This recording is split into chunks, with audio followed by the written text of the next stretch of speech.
Kumar. I'm second year medical student. Can you know your name and age, please? Myself Ajim, I am 20-year-old. Okay, so I'm gonna examine your abdomen and I'm gonna inspect, palpate, and percuss. So, okay with you? Yes. Before the starting your examination, make sure your patient is comfortable and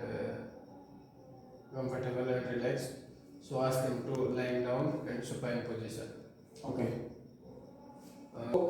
We have to follow certain series for four steps. First one is inspection.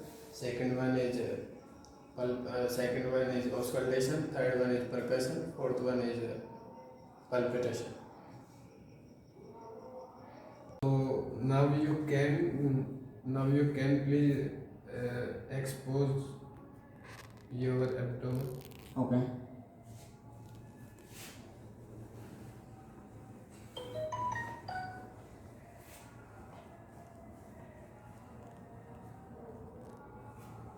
So first thing which is I'm going to do is inspection. We will see visible abnormality, deformity, and contour and symmetry of the abdomen. We will see pulsation. We will see skin, color, temperature, and we will see scars, uh, striae, dilated vein, and also see umbilicus, peristalsis. Second one is auscultation. Auscultation provide important information about bowel motility. Auscultate the abdomen before performing percussion or palpation maneuver which may alter the characteristic of the bowel sound. Learn to identify variation in normal vowel sound. The chant sound is suggestive peritoneal inflammation or obstruction, and bruits, which are vascular sound resembling heart murmur over the aorta or other arteries in the abdomen.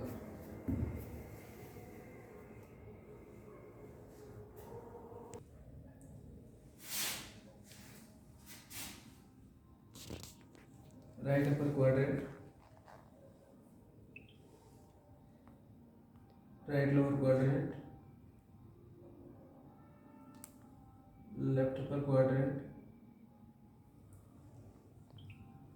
left lower quadrant.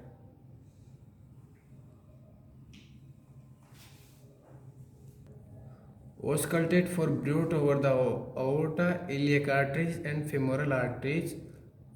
Auscultate over the liver and spleen for friction rubs. First is liver.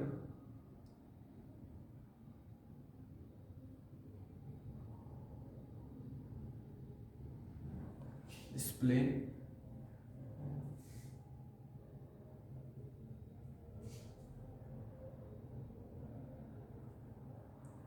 Iliac artery.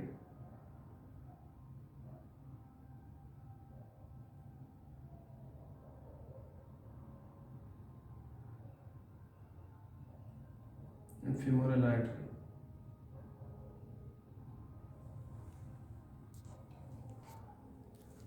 Listen for vowel sound and note their frequency and character. Normal sounds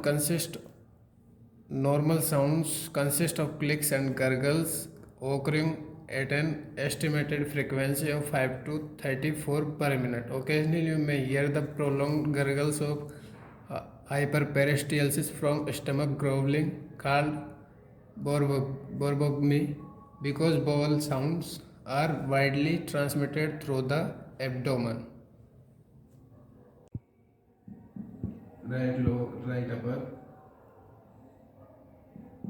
left upper, right lower, left lower. Briefly percuss the lower anterior chest above the costal margin. On the right, you will usually find the dullness of the liver. On the left, the tympani that overlie the gastric air bubble and the splenic flexure of the colon. The fourth one is palpitation. two types of palpitation, light and deep. Light, gentle palpitation aids detection of the abdominal tenderness, muscular resistance, and some superficial organ and massage. It also reassures and relax the patient. Deep palpitation is usually required to delineate of age, the kidney, and abdominal masses. Light palpitation.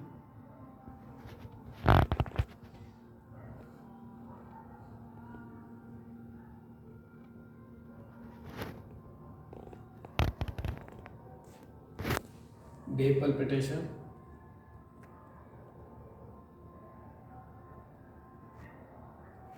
Can you breathe?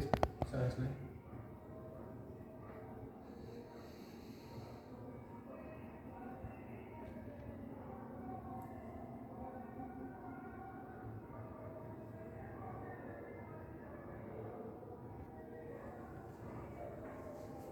Liver examination.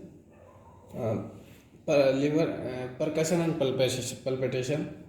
Percussion. Measure the vertical span of liver dullness in the right midclavicular line after carefully locating the midclavicular line to improve accurate measurement. Starting at a level well below the umbilicus in the right lower quadrant, percuss upward toward the liver. Identify the lower border of dullness in the midclavicular line. The upper border of liver dullness starting at the nipple line, percuss downward in the midclavicular line until lung resonance shift to the liver dullness.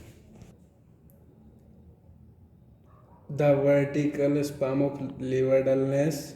The liver span showing is a greater in men than in women in a taller compared to shorter individual.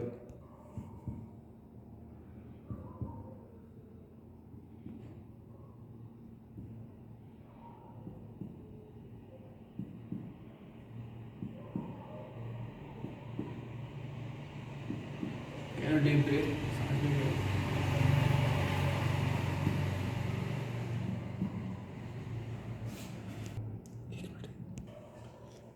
Palpitation starting liver palpitation. Starting palpitation too close to the right costal margin risk missing the lower edge of an enlarged liver that extend into the right lower quadrant.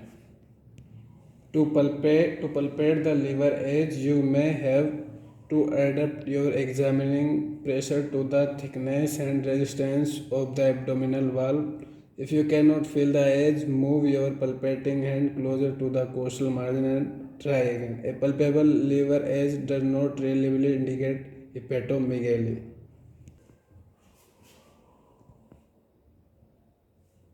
Take a deep breath.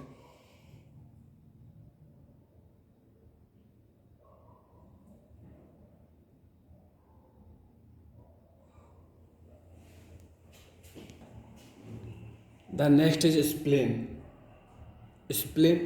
Percussion. Spleen.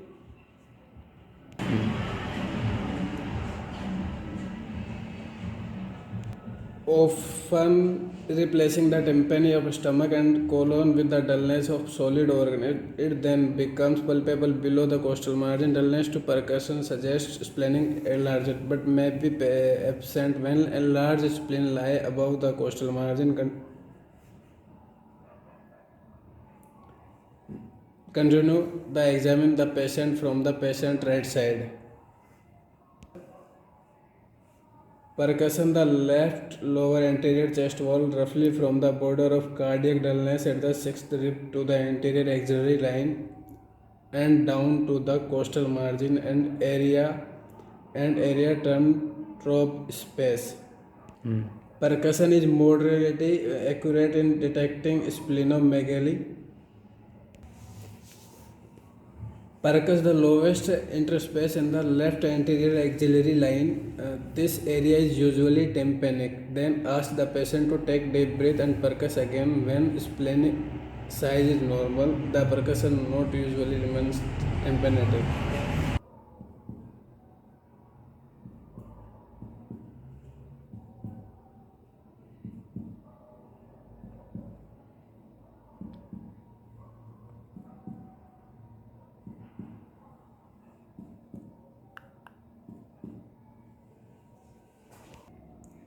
being palpitation low enough so that you can detect a large spleen. If your hand too close to the costal margin, you will not be able to reach up under the rib cage. Ask the patient to take deep breath. Try to feel to rib or edge of the spleen as it comes down to meet your fingertips. Not any tenderness. Assess the splenic contour and measure the distance between the spleen lowest point and left costal margin.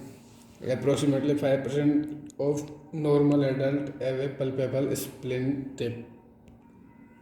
Repeat with the patient lying on the right side with legs somewhat flexed at the hips and knees.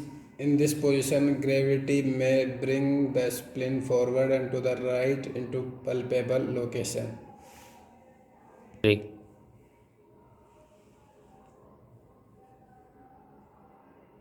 Take a deep breath.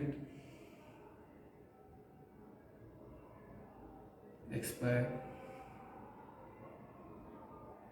Right side.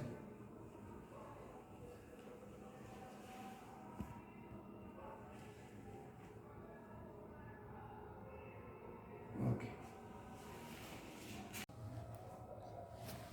The next is a kidney. Kidney are retroperitoneal and usually not palpable, but learning the techniques for examination helps you distinguish a large kidney from other organ and abdominal masses. Palpitation of the left kidney. Move the patient left side. Place your right hand behind the patient just below and parallel to 12th rib with your fingertip just reaching the CVA. Lift trying to place the kidney anteriorly. Place your left hand gently in the lower upper quadrant, lateral and parallel to the rectus muscles. If the kidney is palpable, describe its size, contour, and any tenderness. Alternatively, try to palpate the left kidney using the deep palpitation technique similar to palpitation of the spleen. Standing at the patient right side, use your left hand, reach over and around the patient to lift up beneath the left kidney, and with your right hand, feel deep in the left upper quadrant. Ask the patient to take a deep breath and feel for a mass. A normal left kidney is rarely palpable.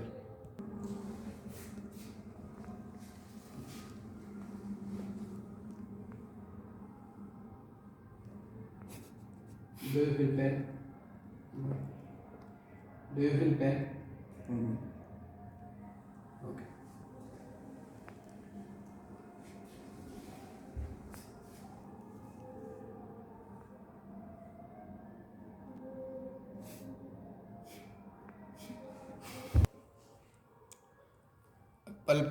Palpation of the right kidney. A normal right kidney may be palpable, especially when the patient is thin. The abdominal muscles are relaxed to capture the right kidney. Return the patient right side. Use your left hand to lift up from the back and your right hand to feel deep in the right upper quadrant. Proceed before the kidney may be slightly tender. The patient is usually aware of capture and release.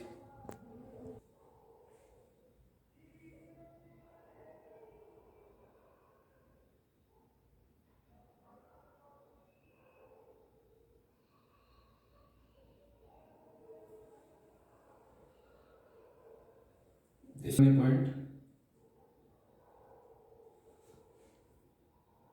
Do you feel pain?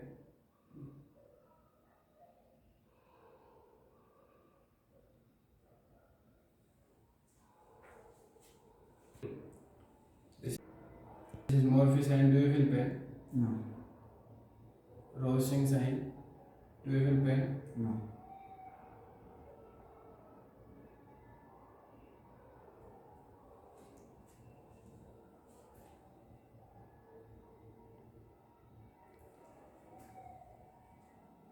This is also lesser sign. Do you feel pain? No.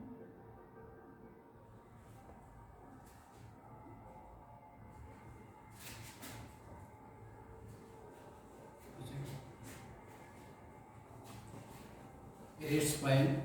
Thank you.